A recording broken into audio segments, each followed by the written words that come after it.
Glória a Deus, a paz do Senhor, Glória. igreja. Amém. Quem está feliz com Jesus nessa noite, diga glória a Deus. Glória a Deus, eu também estou muito feliz nessa noite por estar aqui celebrando juntamente com essa amada igreja o 20º aniversário da União Feminina Filhas do Rei Jesus. Você pode aplaudir o Senhor pela vida das servas.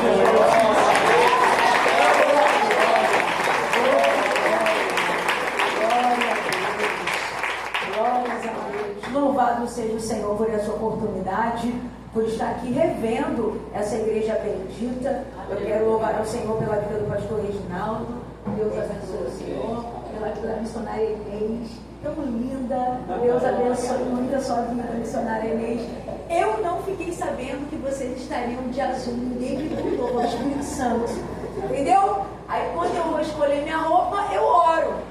E aí eu vim de azul aqui, porque para o Espírito Santo revelar para vocês que até da nossa roupa ele cuida, é ele que escolhe. Eu vim combinando para celebrar junto com vocês. Cheguei ali na porta e já fui anunciando isso, que eu gosto muito quando o Espírito Santo de Deus faz isso. Quero honrar a Deus pela vida do meu esposo que me acompanha nessa noite, juntamente com o pastor Josias e a missionária Cleide, que são nossos amigos, intercessores e que nos honram aqui intercedendo pela nossa vida.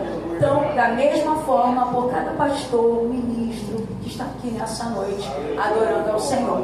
Eu já fui apresentada, mas para que você não se confunda, eu quero falar o meu nome. Eu me chamo Fernanda Sepúlveda, eu sirvo na Assembleia de Deus Vida na Palavra como missionária.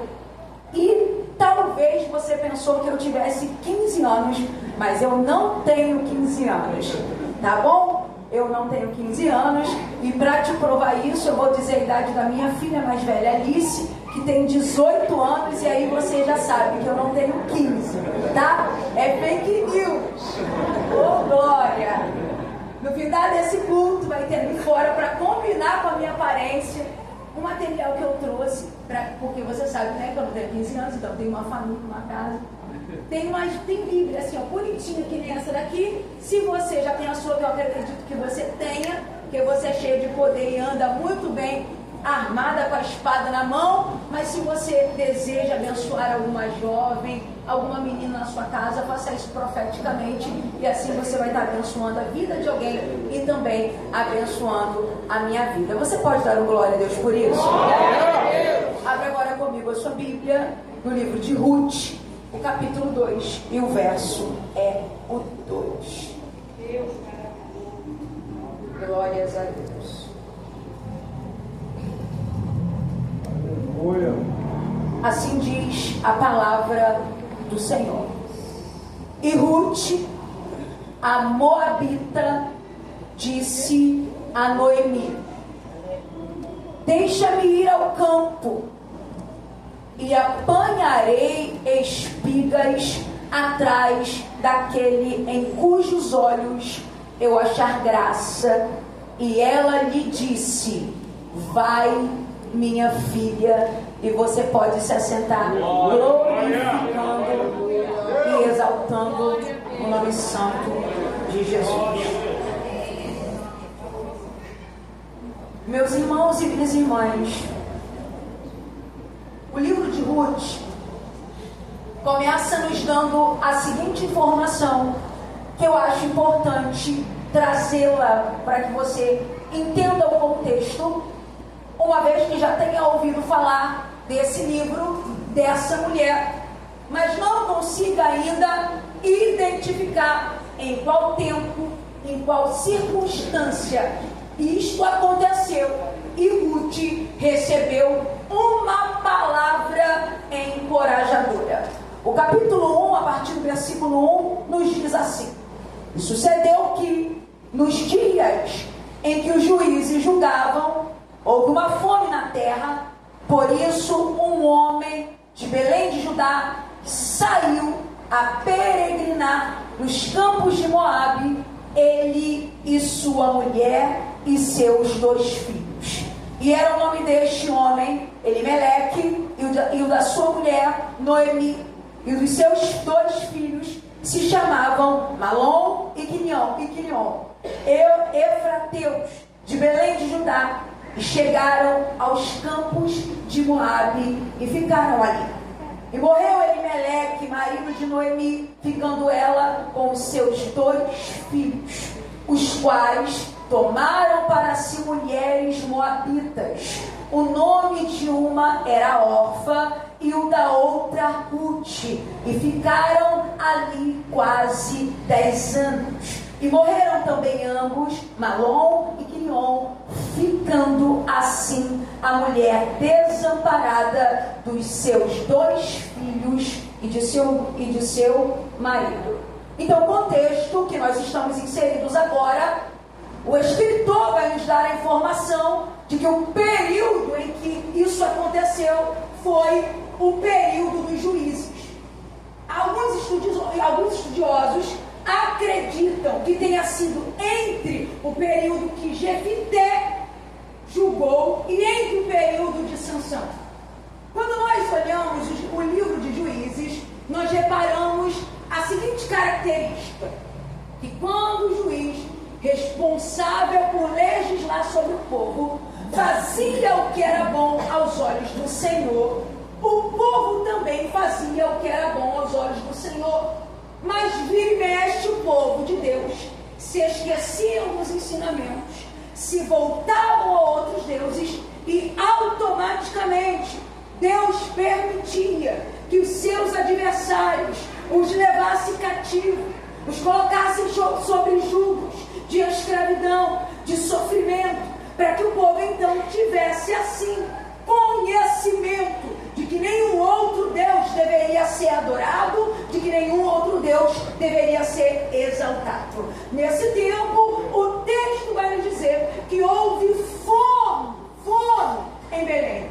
E uma vez que houve fome, no lugar aonde essa família deveria ficar, eles não suportaram o tempo da escassez, eles não suportaram o tempo que Deus havia estabelecido para melhorar quem eles eram perante o Senhor. Tudo que está acontecendo nesse tempo era permissão de Deus para melhoramento do seu povo. Então eu quero que você diga, se tem um crente bom do seu lado e ele não se incomoda com isso, diga para ele: o tempo de escassez Deus utiliza para melhoramento do seu povo.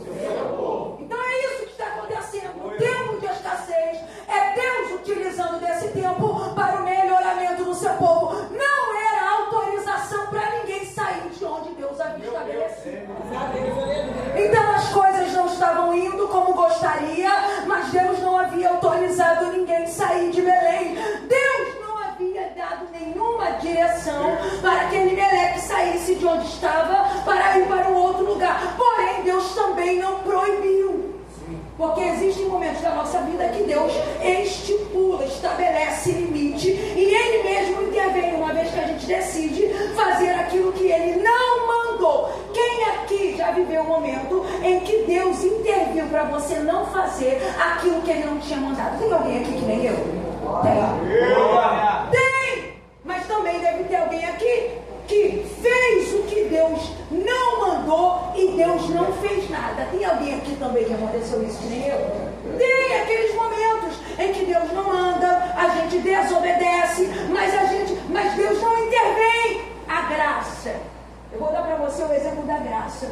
No tempo da graça, no tempo da lei, perdão, quando alguém pecava, automaticamente Deus intervia, o pecador era fulminado, as ações de Deus ficavam mais nítidas aos olhos humanos. Agora, no tempo da graça, as pessoas pensam que pode fazer o que querem e o que não querem, porque não há uma intervenção divina de forma direta e no momento que o ato foi feito.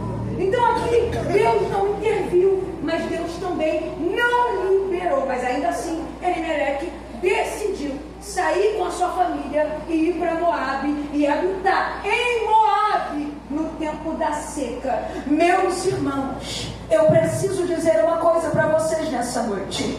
Se você tem a presença de Deus, se você tem a presença de Deus, se você tem a presença de Deus em Belém ou em Moabe, tudo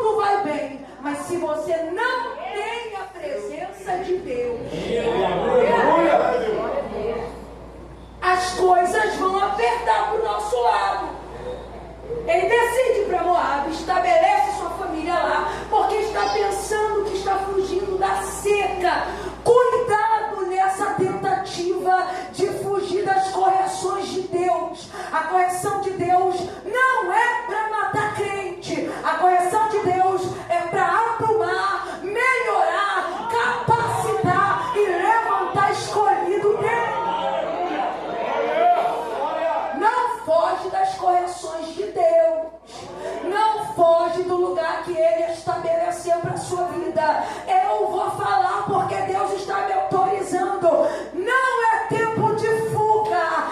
Fique no lugar que Deus estabeleceu para você. Se alguém entrou aqui nessa noite esperando receber de Deus uma palavra de que você pode sair do lugar do sofrimento, do lugar da dor, pensando que isso vai gerar para você um tempo novo, Deus me trouxe aqui para te dizer: suporta nesse lugar, porque sou eu que vou apresentar para você um tempo de excelência.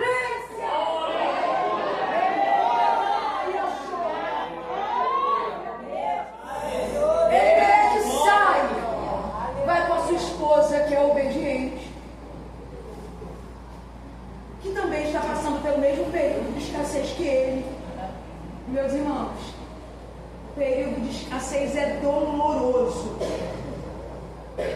Quando não tem uma porta que se abre, uma provisão que não chega, quando o alimento falta, quando ninguém lembra o seu nome, quando, ainda que alguém lembre, também não tem condição de te ajudar. O tempo de escassez, ele é revelador, porque revela a nossa persistência e a nossa capacidade de superar as adversidades da vida. Porém,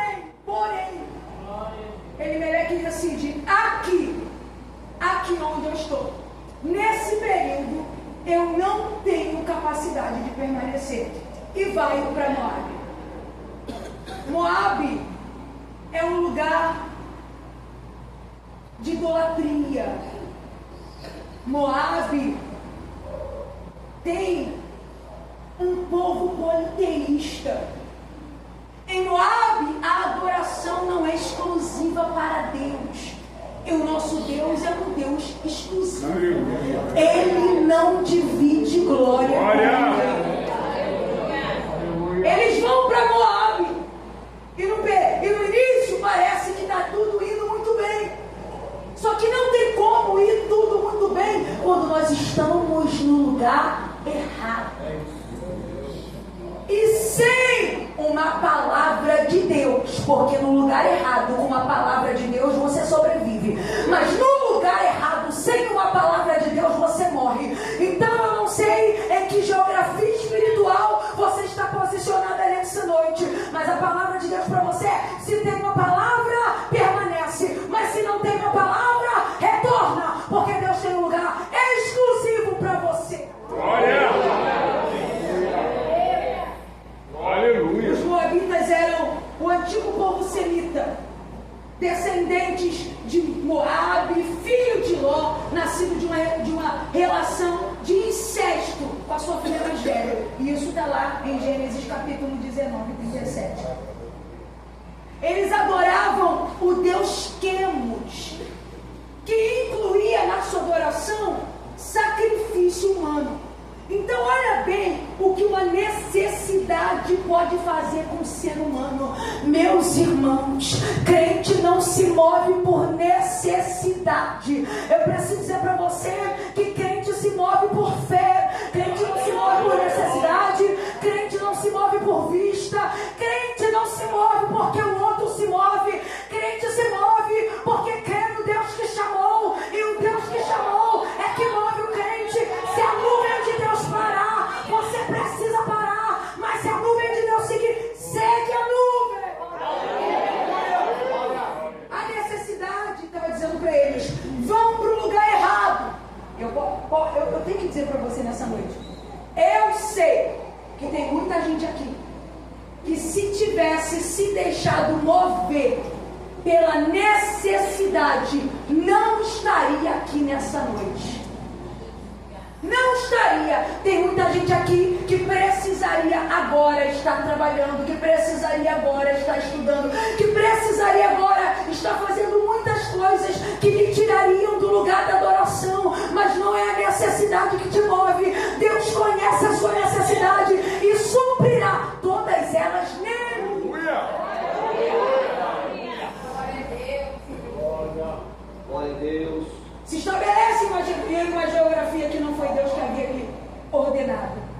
Ali ficam por um tempo, até que então Elimeleque morre.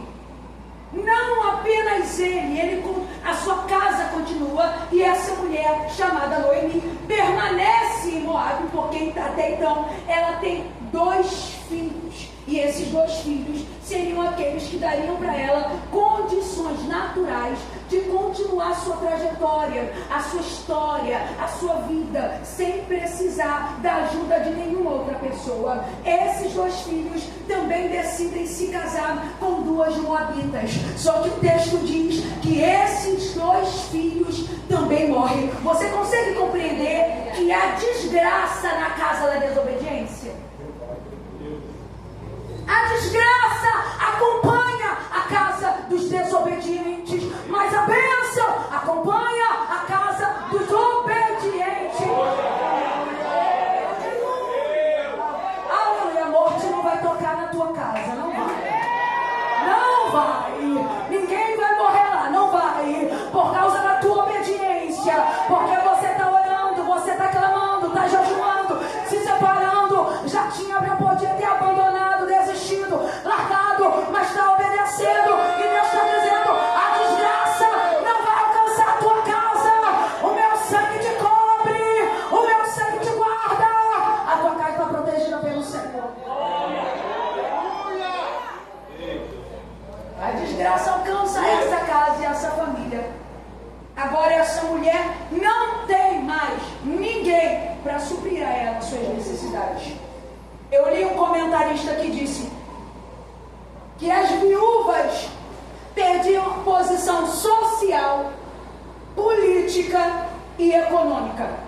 Elas viviam basicamente como o sem-teto desse tempo, o pedinte desse tempo. Precisava contar com o governo, com a ajuda das pessoas. Assim que Noemi se vê no lugar que Deus não mandou ela ir, mas ela foi por obediência ao seu marido, que consequentemente desobedeceu a Deus. Ela fica, só que agora entendendo todo o contexto, olhando para a sua história, lembrando da sua trajetória, reconhecendo quem ela era, ela decide voltar. E eu acho isso maravilhoso, porque sempre haverá uma oportunidade para quem decide refazer a rota.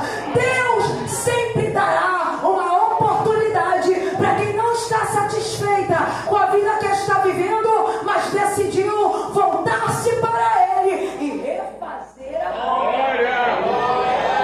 Hoje é noite de refazer a rota. Ela volta, mas ela agora quer voltar sozinha. Ela não se vê mais dentro do contexto da sua identidade. O nome Noemi significa agradável, deleite ou prazer. Que prazer tem essa mulher numa vida onde toda hora ela enterra quem ela ama? Como ser agradável em um luto inacabável? Morreu o marido, depois morreu outro filho, depois morreu outro filho. Não tem como ser agradável quando o céu está de bronze. Não tem como ser agradável quando a coisa está estreita. Não tem como se deleitar em meio a uma dor. E ela declara: não sou mais Noemi, sou Mara. Estou amarga. A minha dor me deu um nome. A minha dor me deu um nome, que não é o meu nome, que não é o nome que Deus escolheu para mim. A minha dor me deu. E eu pergunto para você: qual nome a tua dor te deu? Qual nome a tua dor te deu? Eu preciso dizer para você que quem você está agora não é quem você é. Você está Mara, você está chateada, você está triste, você está em luto, você está desesperançosa, mas você não é. Deus tem uma identidade para você. E não é a identidade da sua dor, não é a sua dor. Você não é a dor que você carrega. Você não é a dor que você carrega. Estou amarga. Não tem prazer na vida mais. Vou retomar a rota, mas consciente de que não sou a mesma mulher que já fui um dia. ciente de que não sou a mesma pessoa que fui quando vim para cá. E aí ela começa a se despedir, porque é normal, quando nós decidimos refazer a nossa rota, deixar algumas pessoas para trás. Na nossa caminhada, em determinado período, será necessário abdicar, abrir mão de coisas e de pessoas. Então ela entendendo quem ela era naquele momento e declarando o que ela era naquele momento, a partir da ideia de sua própria dor, ela diz assim: olha, voltem para as suas mães. Isso está no capítulo 1, se eu não me engano, no versículo 5 ou 6. Volte para as suas mães. A casa do pai, nesse contexto, era um lugar de segurança. Ele poderia ter dito assim: ó, voltem para a casa de seus pais, porque era comum utilizar os pais como referência. As mulheres normalmente não eram utilizadas como referência. E a casa do pai simbolizava lugar de segurança, de proteção. Mas quando ela fala volte para a casa de suas mães, as mães eram as responsáveis por aconselhar acerca de casamento, vida sexual, vida emocional, matrimonial. O que ela está dizendo? Retornem para iniciarem uma vida e uma família novamente. Ela estava autorizando as meninas a retornarem. Só que durante muito tempo, talvez você tenha ouvido alguém falando muito mal de Orfa. Quem já ouviu aqui alguém dizendo que Orfa abandonou Noemi? Levante sua mão. Só eu que ouvi? Não, tem mais gente que ouviu. Orfa recebeu uma liberação. A mesma palavra que Noemi deu para Ruth, Noemi deu para Orfa. Orfa ainda tentou ficar, mas Noemi insistiu com ela para que ela fosse. Ela dá um beijo em sua sogra e vai. Meus irmãos, qual é o problema nisso? Nenhum, pastor. Nenhum. Ela foi debaixo de bênção. Aleluia. Mas a gente tem a mania de querer colocar uma pessoa contra outra, sem que exista de fato um motivo para isso. E a gente faz isso até nos textos bíblicos. Ah, porque ela abandonou. Não houve abandono, houve liberação. E meus irmãos, a pior coisa é você ficar num lugar sem vontade, obrigada, só por uma gratidão. Se houve liberação, Deus está dizendo, vai em paz. Orfa foi, porque foi liberada para ir e foi e seguiu a vida dela. Agora, a Ruth decidiu ficar. E eu quero louvar a Deus pelas pessoas que decidiram ir, mas não serem pedra de tropeço. Porque tem gente que não vai, fica no ambiente, atrapalha, compete, disputa, quer a cadeira que não é dela, quer a oportunidade que não é dela. Meu irmão, era melhor ter ido, era melhor honra ter ido do que ter ficado. Mas se vai ficar, fica pra amar.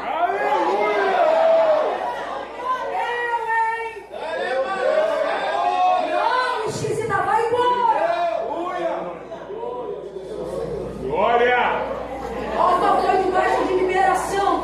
Poderia ter ficado para competir o lugar, para competir o espaço, mas não. Decidiu viver a vida dela em paz. E ela siga em paz. Agora, se você é Ruth, segue em amor. Ruth fica e também decide ficar por inteiro. Essa é a melhor parte. Não ficou pela metade, não ficou murmurando, nem disse vou ficar para cuidar dessa velha, porque senão a velha vai morrer. Não! É assim? Ah, eu tenho que ficar. Tem nada, quem disse que não tem? Ela ficou, mas ela não ficou de qualquer maneira. Ela vai fazer.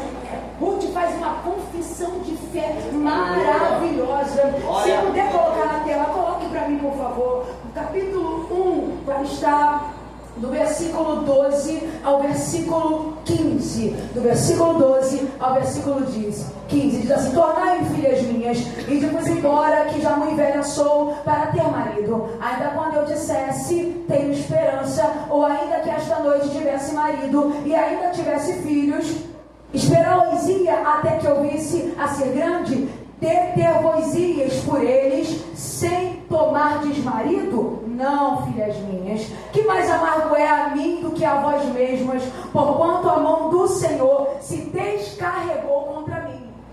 Então levantaram a sua voz e tornaram a chorar. E Orfã beijou sua sogra, porém Ruth se apegou a ela. Continua, por favor. Pelo que disse: eis que voltou tua cunhada ao seu povo e aos seus deuses. Volta tu também após a tua cunhada. Eu quero que você pare aqui agora, porque fala de Noemi dá a entender que volte agora para o teu povo e os teus. Para o teu povo e os teus deuses. Dá-se a entender que mesmo estando na casa de Noemi, Ruth e Orfã ainda serviam os deuses dos pais.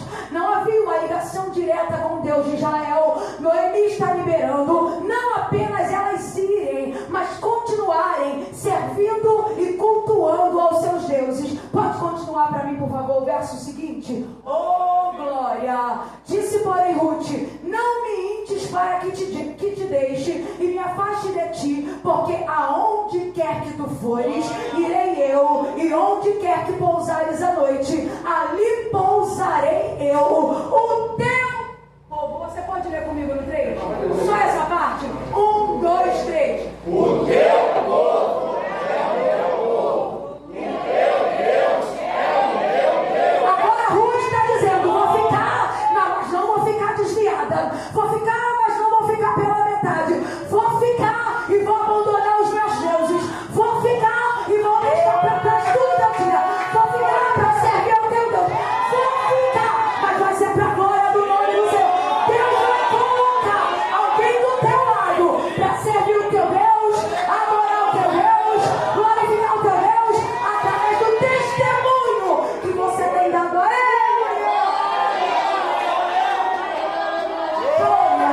Jesus vai salvar a tua casa. Oh, glória! Jesus vai salvar a tua vizinhança. Jesus vai salvar a tua família. Que nível de fé Noemi tem para levar uma moabita adoradora de outros deuses a decretar e liberar no mundo espírito: não quero mais isso para minha vida, não sirvo mais a esses deuses, só vai ter um Deus que eu vou servir, e o Deus que eu vou servir é o teu Deus. Ela faz confissão de fé. No lugar certo, as coisas vão começar a melhorar.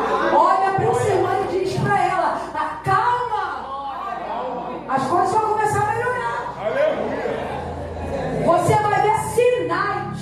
Deus vai dar para você sinal de que você está no caminho certo, na direção certa, na rota certa. Vai ter salvação. Ela faz declaração de fé. Ruth significa amizade ou companheira fiel. Eu não sei quantos relacionamentos desleais você viveu até agora, mas Deus vai colocar do seu lado amigas leais, amigas fiéis, mulheres de oração, mulheres que são exemplos para você e você é exemplo para ela. Homem fiel, leal no ministério. É isso que Deus tem para a nossa vida. Nem todo mundo é menina, não, calma. Nem todo mundo vai te perseguir, não, calma também. E nem todo mundo vai embora, vai ter gente que vai ficar. Aleluia. Você não vai continuar sozinha. Nesse contexto, Ruth então faz declaração de fé: eu vou ficar aqui, vou caminhar com você, vou retornar com você, mas não vou da mesma maneira. Eu não sei se você já viveu essa experiência de perceber que as suas tribulações foram exemplo de alguém, da capacidade que você tem em Deus de superar as adversidades. Quer ver? Se você me vê aqui, né, você me olha assim, bonitinha, legalzinha, aí você pensa assim: ih, essa irmã aí, ó, tem tudo que ela quer, aleluia. A conta dela tá cheia. Oh, se eu recebo essa palavra, não tem nenhuma enfermidade, não sabe o que é pagar um boleto, porque você está vivendo aqui agora, arrumada com roupa de pregadora, com microfone de pregadora. Mas tem gente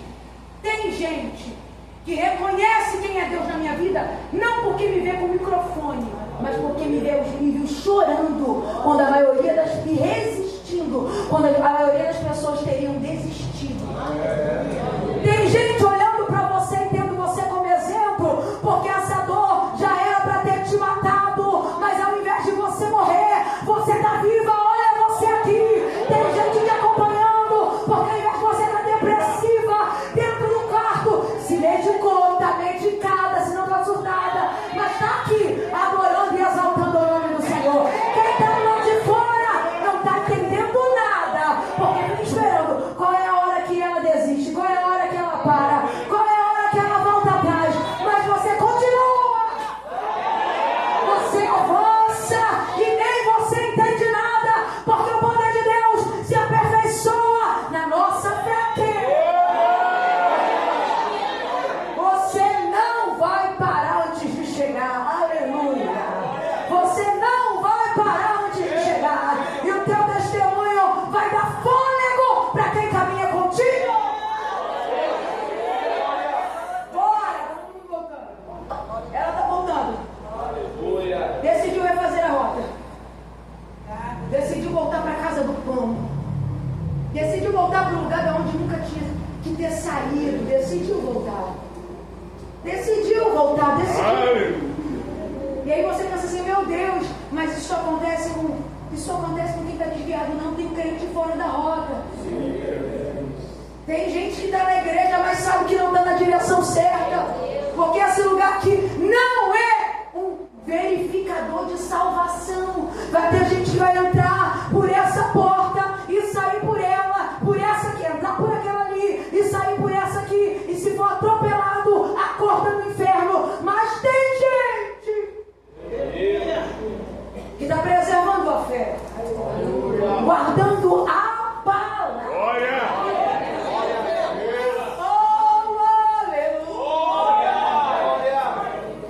Então é necessário todos analisarmos a nossa vida e, se for necessário, refazer a rota, sim.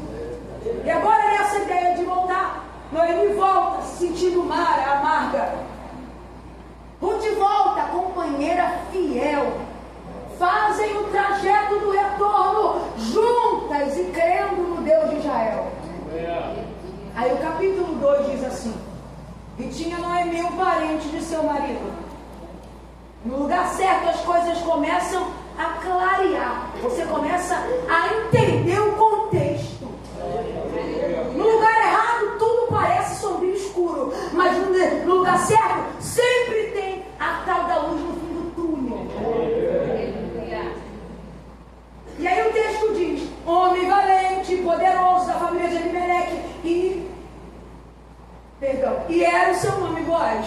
E Ruth, a moabita, disse a Noemi: deixai-me ir ao campo e apanharei espigas atrás daquele em cujos olhos eu achar graça.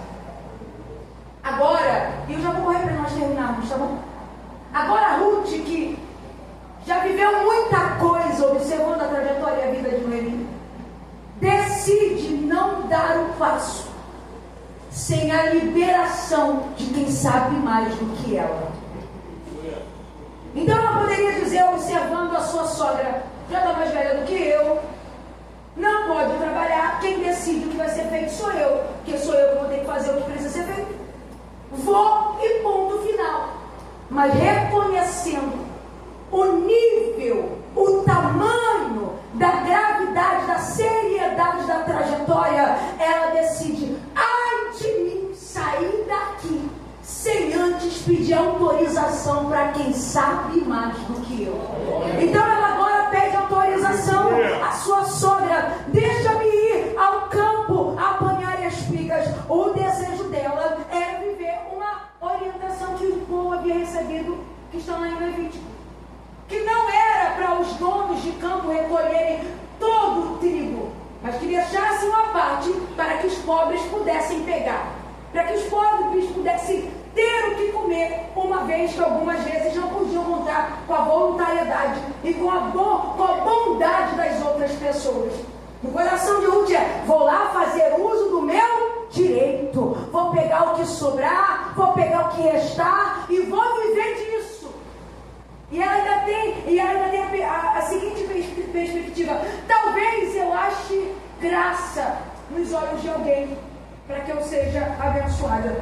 Eu quero dizer para você nessa noite, estou certa do que estou dizendo, que na maioria das vezes, quando alguém decide nos abençoar, não é porque essas pessoas são boas, tampouco porque nós somos bons, mas porque a bondade de Deus está sobre nós.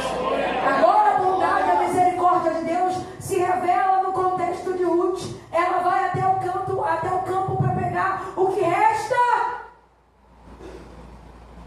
E a graça e a misericórdia de Deus vai se revelar sobre ela. Só que para a gente encerrar com chave de ouro, ela pede a liberação e recebe a liberação. Eu sei que tem gente aqui que não está pedindo nada, principalmente aquilo que tem a ver com a obra de Deus. Fala de obra, a irmã chega a se arrepia, não é positivamente não, porque ela não quer. Fala da mesa, ela diz: Deus me livre. É uma luta que irmã da mesa do círculo de oração passa. Quase que ela fala: passa de mim esse cálice. Mas nessa noite Deus está dizendo para aquelas que sabe que é escolhida por Ele, que também não tem muitos recursos, não fez teologia, tampouco se preparou nos melhores lugares, mas está disponível para o campo. Deus está dizendo a você nessa noite: recebe liberação. Vai, minha filha, vai, meu filho. Você está sendo autorizada e autorizado nessa noite. Deus está abrindo acesso.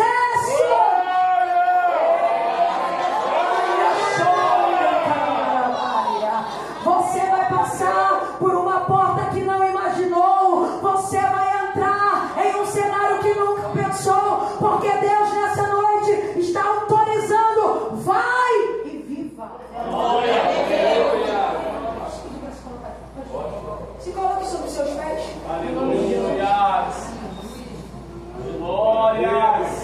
Vai. Para a gente fechar, o tema aqui tem encorajadas apesar dele. Esse apesar deu uma preposição que indica que o que aconteceu antes não impediu depois. Então, vocês foram encorajadas apesar da semana passada, apesar do último abandono, apesar da última traição. Vocês estão permanecendo, vocês estão continuando, vocês estão indo. Só que o interessante aqui é, e você vai fazer isso nessa noite, ela não se encorajou, a força não saiu dela mesma. Por isso que eu falei para você que Orfa foi embora e ela foi debaixo de bênção, que é melhor alguém que vai, mas não fica para impedir, para limitar, para perturbar. Porque quem continuou era a pessoa que Deus queria para ativar, para liberar, para autorizar aquilo que ela tinha na vida dela. Então quem Deus está permitindo que permaneça do seu lado é a pessoa que Ele vai usar para te dizer: não desiste não, tu está no caminho não. Tem alguém aí do seu lado para quem você pode encorajar nessa noite? Encoraja essa irmã, encoraja, fala para ela: você veio até aqui, vai parar agora. Fala para ela: vai pro campo, minha irmã. Vai, porque enquanto você se contenta com o que cai, com o resto, Deus está preparando para você a bonança. Deus está preparando para você um cenário transbordante. Ninguém vai ficar pelo caminho. Por isso eu quero orar por você aqui nessa noite. Eu quero orar por você que entrou aqui nesse culto, mas que estava desanimada. Você é crente, tá bom? E não tem ninguém tirando foto, para que você receba a oração em paz e autorização para seguir a tua trajetória. Aleluia. Se você entrou aqui indecisa do que Deus tem para a tua vida, as pessoas dizem, você canta, você diz, não canto nada, você tem, minha irmã, tu sabe, vai com essa falsa modéstia, só que não tem coragem, porque se posicionar requer de nós coragem, é desafiador, porque tem pessoas nos observando o tempo todo, e pensando que os outros vão pensar, vão falar, a gente fica com medo, mas nessa noite não. Aleluia. Nessa noite você veio aqui para ser encorajada, apesar do seu medo, apesar da sua dificuldade, apesar de... Por isso você não vai voltar para casa. Então se tem alguém assim aqui nessa noite, que estava em dúvida do seu chamado, sem coragem para ir além, para ir à frente, sai do seu lugar e vem até aqui na frente, porque eu quero orar por você.